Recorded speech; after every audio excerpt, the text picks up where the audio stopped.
उमेश एलकुंचवार. दिलीप काळे हे माझे क्लासमेट आहेत आणि जया माझी फ्रेंड आहे. तर खूप दिवसाची मला बोलवत होती. मी मध्ये हिला विचारून हिचा एक आमच्या गेट टुगेदरमध्ये हिने एकदा एक लेक्चर पण दिलं होतं. त्याच्यानंतर मी जवळजवळ 6 महिने त्याच्याप्रमाणे केलं तर माझी शुगर एकदम कमी होऊन गेली होती. पण घरचे लोक आहेत ना, वजन कमी झालं, असं झालं, आता बंद कर, मुली रागवायला लागल्या, मग मी ते बंद केलं.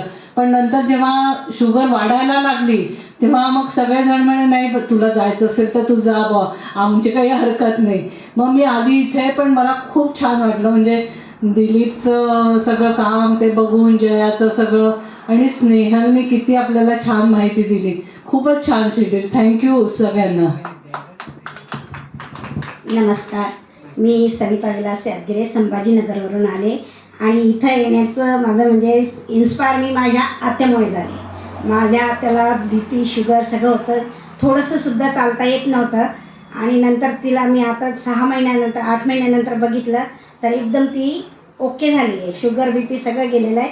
तिला इन्स्पायर होऊन मी इथं आले आणि या सगळ्याबद्दल मॅडमचे आणि सर्व टीमचे मनपूर्वक आभार. हॅलो, मी सुनीता संटक्के.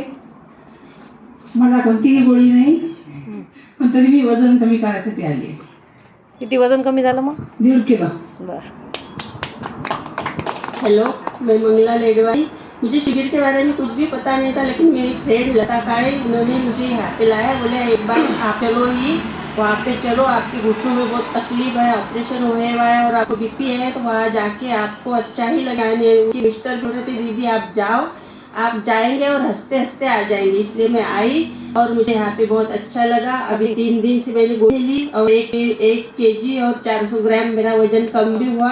और मुझे नीचे 10 साल 2014 से नहीं बैठी थी, लेकिन 3 दिन से यहाँ पे मैंने बैठने का ट्राई किया और मुझे अच्छा लगा. और पहले बैठी की मुझे बुखार आता था, अभी अच्छा फील हो रहा है, बहुत अच्छा लगा. Thank you. नमस्कार, मी ज्योत्स्ना रवींद्र मत्ते वरोऱ्यावरून आली आहे, चंद्रपूर डिस्ट्रिक्ट. मला जबरदस्ती आली आहे, मी मन मारून आलेली आहे. कारण मी जीवनात कधी दुसरे ज्युसेस म्हणा किंवा काही हे तुमचे जे हिरवं पाला याचा खूपच दूर आहे. सायकोलॉजिकल प्रॉब्लेम मला. अचानक माझी शुगर वाढली. या 2-3 महिन्यामध्ये नवऱ्याने खूप टेन्शन घेऊन घेतलं आणि इथलं बुकिंग केलं आणि मला सांगितलं तुला यायचं आहे. माझा जो इलाज नव्हता, चला जाऊ म्हटलं. पहिल्या दिवशी आली ती गरमी सगळं पाहिलं. आता ACची सवय लागलेली आहे, घाणेरडी सवय आहे आणि ते पहिल्याच दिवशी ते ज्यूस बीस काहीतरी मिळालं. मी असं पाहिलं यांच्याकडे रागाने आणि हे म्हणे तुला जमेल, तू उद्या सकाळी निघून जा अकोल्याला. मी ह्याच्यासाठी थांबली की समजा मी गेली असती तिथून ते ह्याने गावभर सांगितलं असतं, 5 दिवसासाठी नेलं आणि ही पळून तिथून तिच्याच्या जमलं नाही, मी करून आलो.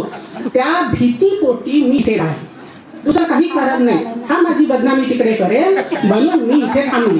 सांगते ना आणि कधी ना टेस्ट केलेले ज्यूस पहिले 4 ग्लासमधलं 1 स्पून प्यायची आणि मग बरं वाटलं तर मग मी पुढचं. पण मी एकही दिवस उपाशी राहिली नाही. हां, चटणी बिटणी मी खाल्लीच नाही वाटल्यास, पुदिना मला आवडत नाही म्हणून. पण बाकी सगळ्यांचं 100 ग्रॅम कमी झालं. बाकी काय कमी जास्त झालं हे मला माहिती नाही, पण मला त्रास झाला नाही. एवढा उपवास म्हणा त्याच्यावर फक्त राहिली नाही तर सकाळी 7 वाजता भूक सोडायचं. आणि इथली सगळी टीम आहे ती खूप छान आहे. मॅडमची मुलगी, सर पण स्पेशली, आणि माझ्या खूप साऱ्या फ्रेंड्स झाल्या इथं. खूप छान वाटलं. थोडं झोपताना झाला पण तो केला ॲडजस्ट. मॅडम तुमच्यामुळे मी इथे येऊ शकली आणि फॉलो करायचा प्रयत्न करेन. थँक्यू.